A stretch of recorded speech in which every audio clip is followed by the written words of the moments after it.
Guys, आप लोग कैसे हैं? उम्मीद करते हैं कि आप लोग ठीक होंगे।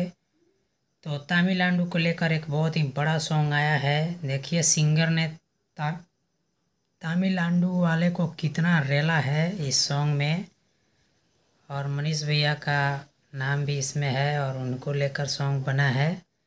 बहुत ही ब्रांड सॉन्ग है। सॉन्ग को सुनिए आगे, पहले भी सुने हैं उसका क्लिप, और सॉन्ग में पूरा बने रहिए और पूरा वीडियो को देखिए, फॉलो कीजिए। सॉन्ग अच्छा लगे तो लाइक कीजिए। और यह song Shiva pictures Bhojpuri channel पर रिलीज हुआ है। सॉन्ग को पूरा सुनिए, तब बताइए जो तमिलनाडु में कांड चल रहा है बहुत ही भयानक, उसी पे सॉन्ग है और तमिलनाडु वाला को खूब रिलाई हुआ है इस सॉन्ग में। तो वीडियो में बने रहिए, आगे तक देखिए।